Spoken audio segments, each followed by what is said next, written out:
ಯಾವತ್ತು ದುಡ್ಡು ತಿನ್ನನ್ ಬಡವ ಅಲ್ಲ ಸರ್, ಬಡ ತಿನ್ನನ್ ಬಡವ ಸರ್. ಇಲ್ಲಿ ಅವ್ನು ಎಲ್ಲೂ ನನ್ ಬಡವ ಅಂತ ಹೇಳ್ಕೊಂಡೇ ಇಲ್ವಲ್ಲ ಸರ್.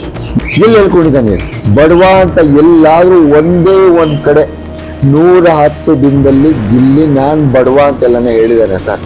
ಬಿಗ್ ಬಾಸ್ ಮನೆಯಲ್ಲಿ ಸರ್ ಬಡವಾನು ಒಂದೇ, ಶ್ರೀಮಂತನೂ ಒಂದೇ, ಟ್ಯಾಲೆಂಟ್ ಇರೋನು ಒಂದೇ, ಇಲ್ದಿರೋನು ಒಂದೇ.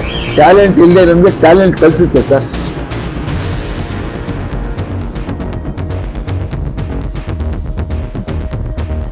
ಬಡವ್ರ ಮಕ್ಳು ಗೆಲ್ಬೇಕು ಅಂತಾರೆ. ಸೊ ಈಗ ಗಿಲ್ಲಿ ಅವ್ರು ಗೆದ್ದಿದ್ದಾರೆ, ಅದ್ರ ಬಗ್ಗೆ ನೀವು ಹೇಳೋದು? ಯಾವತ್ತು ದುಡ್ಡು ತಿನ್ನನ್ ಬಡವ ಅಲ್ಲ ಸರ್, ಬಡ ತಿನ್ನನ್ ಬಡವ ಸರ್. ಗಿಲ್ಲಿ ಅವ್ನು ಎಲ್ಲೂ ನನ್ ಬಡವ ಅಂತ ಹೇಳ್ಕೊಂಡೇ ಇಲ್ವಲ್ಲ ಸರ್. ಎಲ್ಲಿ ಹೇಳ್ಕೊಂಡಿದ್ದಾನೆ ಸರ್? ಎಲ್ಲಿ ಹೇಳ್ಕೊಂಡಿದ್ದಾನೆ ಬಡವ ಅಂತ? ಎಲ್ಲಾದ್ರೂ ಒಂದೇ ಒಂದ್ ಕಡೆ 110 ದಿನದಲ್ಲಿ ಗಿಲ್ಲಿ ನಾನ್ ಬಡವ ಅಂತೆಲ್ಲಾನೆ ಹೇಳಿದಾನೆ ಸರ್. ಏನಾದ್ರು ಹೇಳಿದಾನ? ಖಂಡಿತ ಹೇಳಿಲ್ಲ. ಅವನ್ ಹೇಳೇ ಇಲ್ಲ. ನಾ ಬಡವ ಅಂತ ಅವ್ನು ಹೇಳ್ಕೊಂಡೇ ಇಲ್ಲ. ಇವ್ರೇ ಹುಟ್ಟಿಸಿದ್ದಾರೆ. ಗಿಲ್ಲಿ ಆರಾಮಾಗಿದ್ದಾನೆ, ಖುಷಿಯಾಗಿದ್ದಾನೆ, ಒಳ್ಳೆ ಹುಡುಗ, ಒಳ್ಳೆ ಟ್ಯಾಲೆಂಟ್ ಇದೆ. ಅವನ್ ಟ್ಯಾಲೆಂಟ್ ಇದ್ದಿದ್ದಕ್ಕೆ ಸರ್, ಯಾರಿಗೆ ಟ್ಯಾಲೆಂಟ್ ಇದೆ, ಯಾರಿಗೆ ನ್ಯಾಕ್ ಇದೆ, ಯಾರು ದುಡಿತಾರೆ, ಯಾರು ಆರೋಗ್ಯವಾಗಿದ್ದಾರೆ, ಯಾರಿಗೆ ಸಾಲ ಇಲ್ಲ, ಇವರು ಶ್ರೀಮಂತರು ಸರ್. ಬಡವ ಅನ್ನೋನ್ ಯಾರು ಗೊತ್ತಾ ಸರ್? ಯಾರಿಗೆ ಆರೋಗ್ಯ ಸರಿಗಿಲ್ಲ, ಯಾರಿಗೆ ಮೈ ತುಂಬಾ ಸಾಲ ಇದೆ, ಯಾರು ದುಡಿಯಲ್ಲ, ಇವರು ಬಡವರು ಸರ್. ಗಿಲ್ಲಿಗೆ ಟ್ಯಾಲೆಂಟ್ ಇದೆ, ಖಂಡಿತವಾಗ್ಲೂ ಅವ್ನು ಬಡವ ಅಲ್ಲ. ಸೊ ನಾನ್ ಹೇಳಿದೇನಂದ್ರೆ ಸುಮ್ಮನೆ ಗಿಲ್ಲಿ ಬಡವ ಅಂತ ಗೆದ್ದ ಅಂದ್ರೆ ಖಂಡಿತ ಸುಳ್ಳು ಸರ್.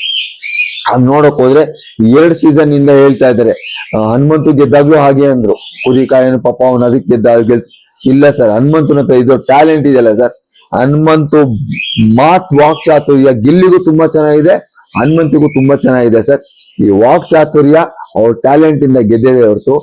ಈಗ ಡಾಲಿ ಧನಂಜಯ ಅವರು ಒಂದ್ ಕಡೆ ಹೇಳ್ತಾರೆ ಬಡವ್ರ ಮಕ್ಕಳು ಬೆಳಿಬೇಕು ಅಂತ, ಆ ಕಡೆ ಹೇಳ್ತಾರೆ ನಮ್ಮ ಶೆಟ್ರು ಹೇಳ್ತಾರೆ ಬಡವ್ರ ಮಕ್ಕಳು ಬೆಳಿಬೇಕು, ಜೊತೆಗೆ ಟ್ಯಾಲೆಂಟ್ ಇರಬೇಕು. ಟ್ಯಾಲೆಂಟ್ ಸರ್, ನಾನು ಹೇಳೋದಿಷ್ಟೇ ಸರ್. ಸರ್ ಇವತ್ತು ಕೇಳಿ ಸರ್, ನಾನು ಹೇಳ್ತೀನಿ, ಬೇಜಾರು ಮಾಡ್ಕೋಬೇಡಿ. 1989 ಇಸ್ವಿಲಿ ನಾನು ಆಟೋ ತಗೊಂಡಾಗ ನನ್ಗೆ ತಿಂಗಳಿಗೆ 750 ರೂಪಾಯಿ ಆಟೋ ಲೋನ್ ತೀರ್ಸಕ್ ಆಗ್ತಿರ್ಲಿಲ್ಲ ಸರ್. ಅಷ್ಟು ಕಷ್ಟಪಟ್ಟು ಮೇಲೆ ಬಂದಿದ್ರು. ಇವತ್ತು ನಾನು ಚೆನ್ನಾಗಿಲ್ವಾ ಸರ್? ನಾನು ಹೇಳೋದಿಷ್ಟೇ ಸರ್, ಯಾರು ಬಡವರಲ್ಲ ಸರ್. ನಿಜವಾಗ್ಲೂ ಬಡವ್ರು ಯಾರಂದ್ರೆ ಕೆಲಸ ಮಾಡಿದ್ರೆ ಸೋಂಬೇರಿಗಳಾಗಿರ್ತಲ್ಲ ಅವ್ರು ಬಡವರು, ಆರೋಗ್ಯ ಇಲ್ದಿರೋ ಬಡವರು, ಸುಮ್ನೆ ಸಾಲ ಮಾಡ್ತಲ್ಲ ಅವ್ರು ಬಡವ್ರೆ ಹೊರತು ಫಾಲ್ಸ್ ಪ್ರೆಸ್ಟೀಜ್ ಇರೋರು ಬಡವರು ಸರ್. ಇನ್ ಮಿಕ್ಕಿದ್ರು ಯಾರು ಬಡವರಲ್ಲ. ನಿಮ್ಮ ಬಿಗ್ ಬಾಸ್ ಮನೆಯ ಅನುಭವ ಹಂಚ್ಕೊಳ್ಳೋದಾದ್ರೆ?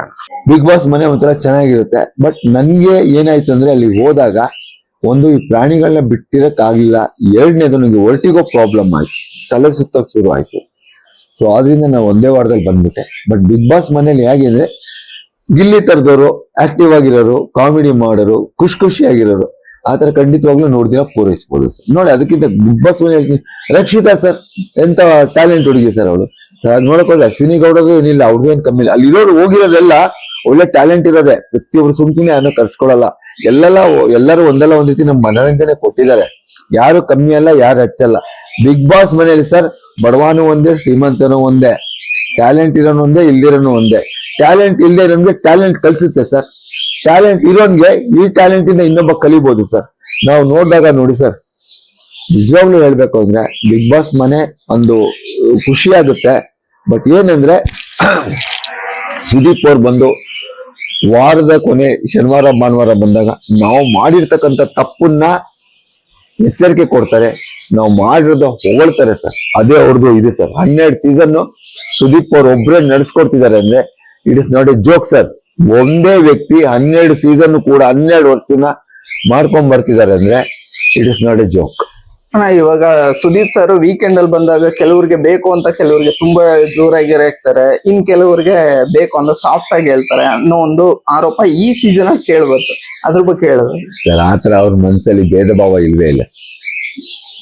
ಭೇದ ಭಾವ ನಮ್ಗೆ ಅನ್ಸುತ್ತೆ ಆತರ ಅಷ್ಟೇ. ಲೋಕೋಭಿನ್ನ ರುಚಿ ಒಬ್ಬೊಬ್ರಿಗೆ ಒಂದೊಂದರ ಅನ್ಸುತ್ತೆ. ನಾನ್ ನೋಡಿರೋ ಸುದೀಪ್ ಅಲ್ಲಿ ಆತರ ಇಲ್ಲ ಸರ್.